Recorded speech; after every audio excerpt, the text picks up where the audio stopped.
Welcome to today's lecture on laryngeal papillomatosis, a condition characterized by growths in the larynx caused by HPV infection.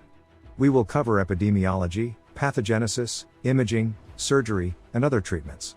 By the end, you will have a thorough understanding of this disease. Let's begin.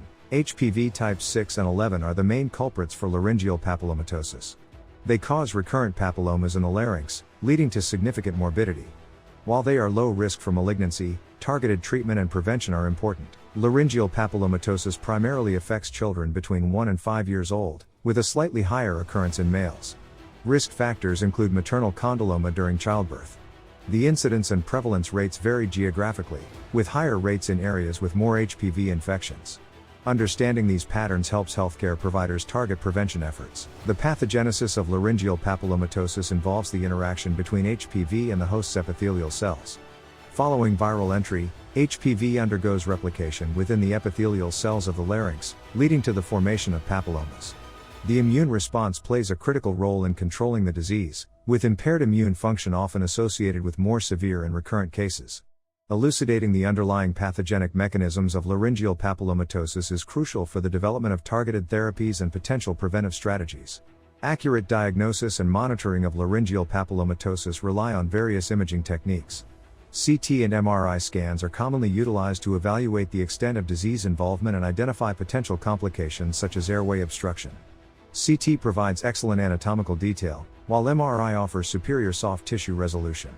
These imaging modalities aid in treatment planning, assessing disease response to therapy, and detecting potential malignant transformation, if any. Surgical intervention plays a crucial role in the management of laryngeal papillomatosis. Microsurgical techniques, such as cold knife or CO2 laser excision, are commonly employed to remove papillomas while preserving vocal cord function.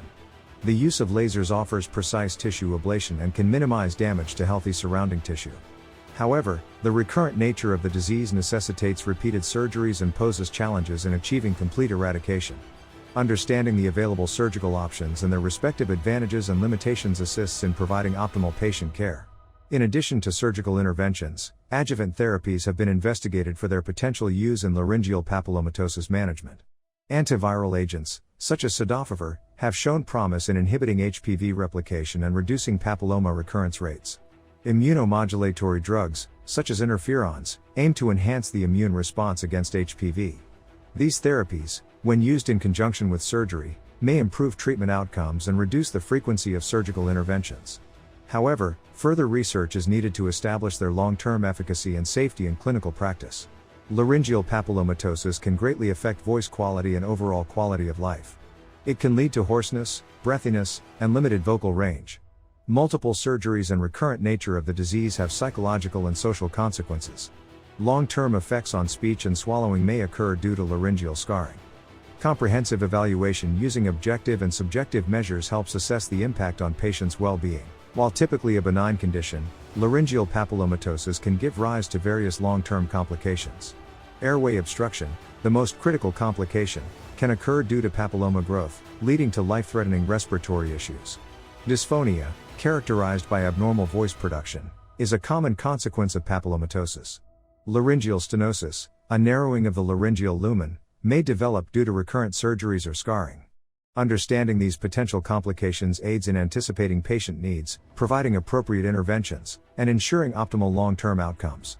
Understanding the molecular biomarkers and clinical factors associated with disease recurrence is vital for predicting treatment outcomes and tailoring management in laryngeal papillomatosis. Factors like P16 expression, viral load, age at diagnosis, anatomical location of papillomas, and specific HPV subtypes influence recurrence rates. Incorporating these factors in clinical practice enables healthcare providers to assess prognosis, optimize treatment plans, and identify candidates for adjuvant therapies. The use of HPV vaccines has shown promise in preventing laryngeal papillomatosis. While the direct impact is not well studied, it is believed that vaccination can reduce the disease burden. Detailed discussion on the benefits, limitations, and recommendations of HPV vaccination will be provided. While surgical excision remains the mainstay of treatment for laryngeal papillomatosis, several emerging treatment modalities are being explored for their potential benefits.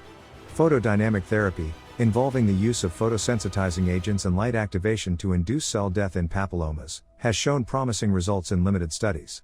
Targeted therapies, including inhibitors of specific molecules involved in HPV replication and cellular proliferation, are also being investigated.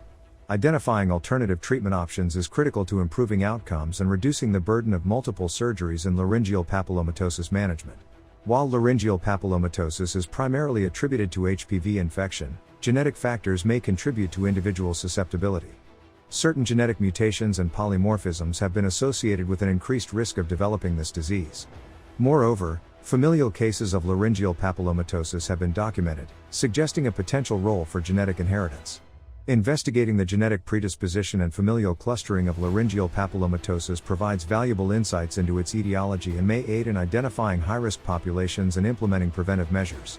In conclusion, laryngeal papillomatosis is a complex disease.